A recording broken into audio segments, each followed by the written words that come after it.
Hello and welcome to Talking Hearthstone, the podcast where, well, we talk about Hearthstone. I'm Tito Santana, and this is episode 9. All right, I want to talk about the elephant in the room. I said I'd record on Tuesdays, or I'd have the episodes out on Tuesdays, and I did not have one out this Tuesday. I think I want to change the day to Wednesday, and here's why. The issue is things happen on Tuesday, like expansion drops. And I didn't want to have an episode where I was talking about the expansion before I played the expansion or didn't have time to play the expansion. And plus, the first 4 hours are just usually crazy, right? So there's really not going to be a lot of information. In fact, it's been 36 hours. I'm recording this now at about 8:30 on Wednesday. There's still not a whole lot of information about where the meta is going to be. It's still kind of the Wild Wild West. You're still seeing some things that are starting to form, like a lot of a druid. I'm seeing a lot of warrior. I'm seeing a lot of demon hunter, but for the most part, I think it's still all in flux. So to really speak to it outside of general feelings and just reaction to it, I didn't think there was enough to talk about. So I think this is what I'm going to do. So I just wanted to apologize. I know I'm still trying to find the right place for this, and I think it's going to be then. So let's talk about the theory crafting. So I was in theory crafting last week, and it was awesome. I had such a good time. It was fun giving away bundles. It was fun. All my social media accounts grew. I gotta stop saying that. All my social media accounts grew. I got new followers on Twitch, Twitter. We made some videos. It was a good time. I just had so much fun. We played a decks. I didn't want to go in. I wasn't trying to refine decks. I wasn't trying to play, the best decks. I wanted to play a couple decks that I really wanted to play, like the Paladins, which we did. I wanted to play some Elemental Rogue, which we did. And for the most part, we tried to make silly things happen. We tried to get our Black Rock and Roll Rye going, and I'm still working on that. That's another story. We'll talk about that after. But it was just fun. It was just so much fun. I hope that I get to do it again because it was just an absolute blast. Probably the best week of Hearthstone I've ever had as far as getting the enjoyment out of it. That being said, overall, I don't want to talk too much about the decks we played because they're not refined decks. You had to play 10 cards from the set, and who knows, we were just kind of making stuff up. So I will say that out of the gate, the Elemental Rogue felt really, really good. I enjoyed that one, and we beat up a couple people with that one pretty well. I've tried a couple different versions of it since. I haven't gone back to the version I started. It hasn't been as successful as it was then, but that's okay. There's still time to figure it out. I also played some Aggro Priest, which was a lot of fun. We get to play a lot of acupuncture, and we were using the fortunes that are generated from their legendary to play lots of acupunctures. And I just it was great. I loved it. Outside of that, like I said, we tried to make a bunch of different things work. It was hard to understand. I mean, obviously, to be fair, I don't know how much Reno I saw or on Kiliax. We did see some, but people generally went away from it, which kind of made it more fun, but also made it a little less realistic, right? So as far as the new set goes and what I've experienced and what I've played, I started off with some Sunscreen Pally, which is something I want to do right away, and we start off 0-3.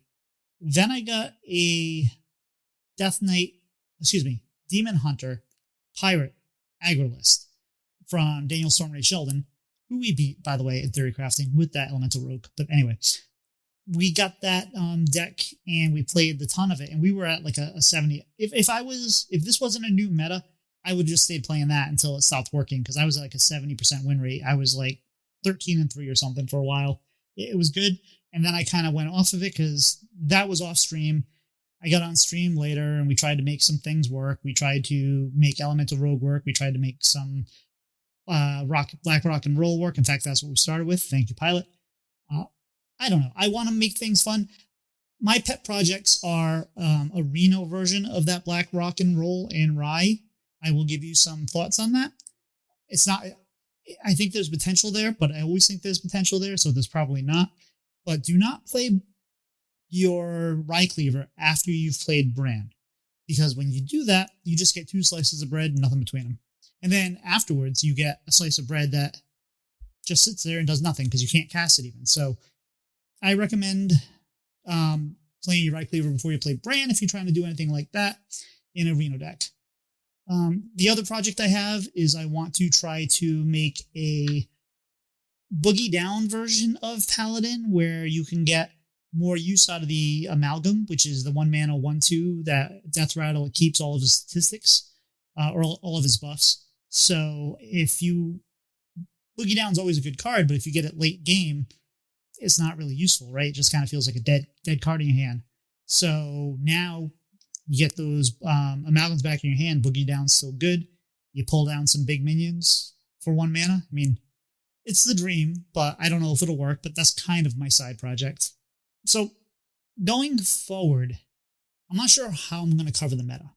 I promise I'm not going to just be complaining all the time about things I don't like. There's a couple things I don't like, but we're not going to get into that too much today. I probably will, when something's overly frustrating, I might talk about it, but I'm intentionally going to try to keep my outlook positive. If you want the negatives, go hit Reddit, go hit Twitter, but I'd like to just kind of focus on the positives. If something is meta warping, like Druid was before they nerfed Happy Whelp, then maybe we'll talk about it. But for the most part, I want to focus on just kind of like where things are, how things are, what's fun, what's not fun, what I'm playing, and what I think you all might like. So any feedback on that will be great. And I want to remind you about something for this week, the next couple weeks. You're going to get frustrated when you play against a deck or a card that you see a lot. And I want to remind you that over the next couple weeks, it's the Wild West. What the 2 best decks are today will not be the 2 best tomorrow. The 2 best decks tomorrow, or the next day, or the next day. They'll keep changing as the meta kind of refines itself and evolves. So if you're seeing a lot of one thing and it's tilting you, just step away from the game for a little while, or try something else. But don't panic. It's not going to be what you see today is not what you're going to see in 2 days, probably. And that's kind of how it always works out at the beginning of an expansion. So people always forget about that. They go, oh, all I've seen was Druid today. And yes, but then tomorrow everyone's farming the Druid. So then something else happens, and take it slow. We'll figure it out and have fun. Like, that's the best part about this. So today I'm going to play the Pirate Aggro DH deck. I keep this beginning section short. I'll try to get a couple games in. We're going to be playing this Pirate Aggro DH that I took from Daniel Stormreach Sheldon. It's very fast. You get in there, you hit them, you move on to the next game. But it's also got very little reload capability. Once your opponent can stabilize, if they get some big taunts down, you do have Kane, but for the most part, you're kind of in trouble. If you get them close, you can sometimes go over the top with things like Ariana and Acupuncture, which are coming over from that one's coming over from the Priest Taurus. But for the most part, just remember that you want to get there fast. You don't want to hold things back if you can help it, and you want to hit them in the face as fast as you can. So the key cards in this, you get to keep Patches, which is anti-intuitive. I think that's exactly why they did it. But he is a great turn 1 play because he shuffles those parachutes into your deck. Hosen Roughhouser gives all your attacking pirates +1/+1 when they attack, and it's a 2/4. It's a 3-mana 2/4. So that's a really, really important and good card. Adrenaline Fiend gives your attack to your hero when a pirate attacks. It has a little bit of anti-synergy with your location because when you're swinging, you swing to reopen your location, but then you've swung and now those 2 pirates are attacking and you're now gaining more attack and you're not able to use it. So there's a little bit of weird synergy there. Maybe we'll refine it a little bit more, but it's still real good. You just swing and have fun. Like I said, we do have Arania Thrill Seeker and Acupuncture. You can get some final damage with this by acupuncturing yourself, and not only will 4 damage go to the opponent, another 4 damage will go to a random enemy. And if there's no minions on the board, it'll go to the enemy minion, and that would be for 8 damage. And you can also, if you need to, if you're not taking damage, so you can run your face into a taunt into their biggest minion, and then that damage is going to go face when you have Ariana down. So it's good. I like it. Let's go ahead and go play some games and see how we go. All right, so like we said, we're playing the aggro pirate DH. So it's a mirror match.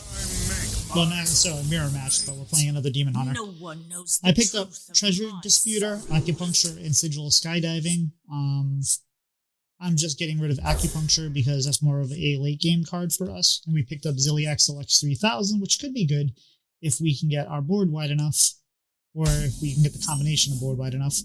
So I have a Treasure Distributor. I play out the Miracle Salesman. 2/2 for 1 mana is always good. Plus, I'm not able to summon any pirates to the treasure. The Treasure Distributor plus the sigil of skydiving is a little weird because you have to make sure the treasure, the treasure guy, the Treasure Distributor stays on the board. So they just hero power went to my face. I'm looking. I play a quick pick, which I just picked up from the draw. I swing and I go face. This game's already starting a little slow. I probably should have played Sigil of Skydiving there, but I wanted to get a little more dry because I don't feel like I have enough options at the moment. So they forged, so they're not playing the same deck as us. I've now picked up my second South Sea deck captain in a row. So I played the Treasure Distributor. Swing with the pick, we draw a Dangerous Cliffside, which we like, and we go face. So they're 24 health, we're at 29 health. We have a Sigil of Skydiving on board. Nobody run from me! Right, so they play Cyclopean Crusher, which is a 3 mana 3/3, but it's forged, it's a 6/5, and it's got Rush. And they clear my pirate. Sigil of Skydiving goes off. I have 3/1/1 pirates. I just drew another quick pick. I play South Sea Captain here. Use my hero power, and I send everything face, because I don't really care about the Cyclopean. So they're now 15 health. We're at 29 health. Feeling pretty good. I also don't know what their deck they're playing is. So they kill my South Sea Captain, which is kind of expected. So their Cyclopean Crusher is now at a 6/1. And they Burning Heart the 2/2, the Salesman, which is a little surprising because it did more damage at this point, but it doesn't buff with the other things that we have. And then the hero powered cleared one of my pirates. I now have 2 pirates. I just drew Patches, which we like. We play Dangerous Cliffside, we play Patches, we use the location to draw 2 more pirates, or to summon 2 more pirates, and we ship all our damage face except for 1 pirate when we cleared off the Cyclopean Crusher. I figured for 1 health, it doesn't hurt to get rid of. So right now we have 29 health, they have 11, we have 4 pirates on board. We have they played Paraglide. So we just picked up Taste of Chaos, Acupuncture, and Cockles. They Taste of Chaos my Patches. They threw Fellfire and Flames on the Miracle Salesman that they had played. They clear another one of the pirates, and they did play out before. Also, they played the Serenade Chamber, and at that point they gave up because I guess they just didn't feel like they had. I have no idea what they were playing. It's pretty. It was a pretty weird deck to me. I'm sure it's probably something out there. So we're just going to queue up another game and see how it goes. I mean, I know how it goes. You don't know how it goes. We'll tell you how it goes. So we found a worthy opponent. In this case, it's a rogue. Versus Valera. Stay in the shadow. So we have a quick pick, a Hosen Roughhouser, and a Dangerous Cliffside, and a Through Fellfire and Flame. I believe, looking at this, I would probably... I'm not sure if we keep the quick pick. I think I'm going to toss the quick pick and the Through Fellfire and Flames. We definitely want to keep Hosen Roughhouser. Dangerous Cliffside might be too slow to keep.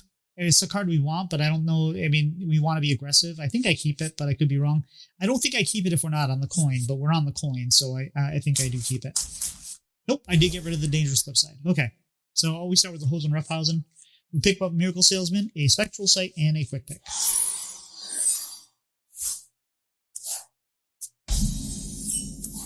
All right, we draw a cane. We play our Miracle Salesman. We pass the turn. They pass their turn as well. They play a Quick Pick. Sometimes forget that's both a Rogue and a Demon Hunter weapon. We're hovering over a Quick Pick. We picked up a True Fellfire and Flames. We just Quick Pick, go face, and go face with the Miracle Salesman. We drew a Dangerous Cliffside. They're at 27 health. We're at 29. We're feeling okay with this. At least right now. So they played a Sweet and Snow Flurry, which is a miniaturized battle cry, get 2 frost spells. And they're playing this because they're playing elementals. They then preparation and play cryptoservation, however you say that. They freeze my face and they excavate. We just picked up our Ziliax, which is a +1/+1, costs 1 for opinion on board. I coin out the Dangerous Cliffside. I put through Fellfire and Flames on my 3/3. I clear their 3/3. Excuse me, I played on the Miracle Cells, making it 3/3. I clear their 3/3 and go face with the Pirates. They're at 25 health. I am at 29 health. I have 2 Pirates and 2 charges left to my location. They have nothing like that. They play Escaping Trog and a Shale Spider. Shale Spider is if you have played it into the last turn, draw a card. They also played out a Firefly. They swing with their face into one of my Pirates, drawing the card, and then clear the other one with the truck. Alright, so now let's take a look here. They have 24 health. They have 3 minions, a 2/2, a 3/2, and a 1/2. I just drew Heart Coals, which clears this board nicely, so I'm pretty sure that's what I'm going to play. So what do I do here? I swing face, so this was a mistake. This was a mistake I definitely made. But that then opens up my location. I picked up the, what is it called? That's not one thing about the Adrenaline Fiend. So I picked up the Adrenaline Fiend. I cleared their board with the Hot Coals. I now have 2 1/1s from the Pirates because I was able to open the location again after I swung. And I hero powered again, which was useless. I should have, because I already attacked, I should have traded the Snake Oil. That was a mistake. So they play out another Sweet Snow Flurry, this time the mini, get 2 spells. And they are thinking about their turn. Maybe some life decisions, I don't know. They play Dig for Treasure, draw a minion. If it's a pirate, get a coin. It was not a pirate. They play Chill Vibes and heal their face for 8 and summon a 3/3 elemental with Taunt. We pick up Acupuncture, which will come in handy, but not quite yet. We have Cane in hand, which is good for later, but we're looking to play the Hosen. So we play Hosen Roughhauser. Do we? I'm thinking about it. Oh, we hero power first. I swing into the 3/2. I now play Hosen Roughhauser. Order for that is a little weird, but it doesn't matter. We can then use the location again, our final use of it, so we can play our Ziliax now. I already attacked. We swing a pirate into the 3/2, and we send everything on its face, I believe. And they all gain bananas. So right now they have 18 health, I have 26. I have 3 3/3 pirates, a 3/5 Hosen, and a 3/5 Ziliax. They play out Flame Elemental, so they're keeping their elemental streak going. And they lamplighter my Ziliax. They are feeling the pressure. You want those lamplighters going face, so the fact that they're doing this is wonderful for me. They tar slick my Hosen, and they run one of their minions into it. And right now I can tell you which minion it is. Sorry, I'll go back a second. They're Sweet and Snow Flurry. And now they still have on board the Lamplighter and the 1/2. I just drew Taste of Chaos, and I thought that was a perfect draw because I can play that at the end of my turn and get rid of their 3/2. So I play the Spectral Sight that was on the left. I picked up a Treasure Distributor and Ariana. I'm going to have a hard time over the first couple weeks as I'm learning the names of these cards. I played the Distributor. I played the Adrenaline Fiend. I go ahead and get rid of use Taste of Chaos on their Lamplighter. I took Fellfire and Flame, so let's look at my choices real quick first. I have the power to go back since it's not live. I had Fell Fissures, Sigil of Skydiving, and threw Fellfire and Flame. I thought Sigil of Skydiving for a second, but Fellfire and Flame lets me push more damage now. I play that on the Pirates, and I swing everything face. They're at 8 health. I have 26 health. I have a 2/2 Treasure Distributor, 3 Pirates. One of them is 3/3. The other 2 are 2/2s, and I also have the Adrenaline Fiend. This treasure ain't. They play Sandbox Scoundrel. So they're up to their shenanigans. Oh, no. They play Sonya, Water Dancer. Rogue turns can be tricky, these big turns, so they're definitely thinking about it. Now this They play the mini Sandbox Scoundrel, getting a free one, or yeah, basically a free one. They Glacier Shard my 3/3 pirate. Now They Sandbox Scoundrel again. They Lamplighter my 3/2, my Adrenaline Fiend. They run the 1/1 into the 2/1, and they play out Ziliax, Divine Shield Taunt, Lifesteal Rush, +1 less for each main output. And they clear my distributor, gain some health. So this is fine. They're at 12 health, and we just threw Hot Coals, but we don't care. We're already set. We've already done the math. We're going to play Kane, we're going to Hero Power, we're going to Acupuncture. So we play Kane. Let's do it. We play Kane. We go face. 3, 4, 5, 6, 7. That leaves them with 5. I Hero Power, I go face, and we finish them off with the Acupuncture. And that's why this deck can be really good.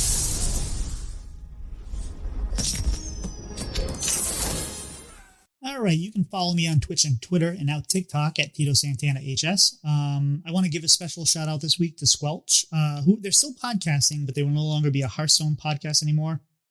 Don't think it's going to be very much different, because how much Hearthstone did they actually talk about in the first place, but it's still a great show, great people, all the communities, it's just great people and great communities. So if you're not a part of that community and you're looking to find some healthy, friendly, encouraging communities, Squelch, Blizzlet, Coin Concede. Those are some of the most important ones out there that I think are very nurturing and very friendly, and you can actually learn a lot there. But I guess I'm done talking. Have a great day.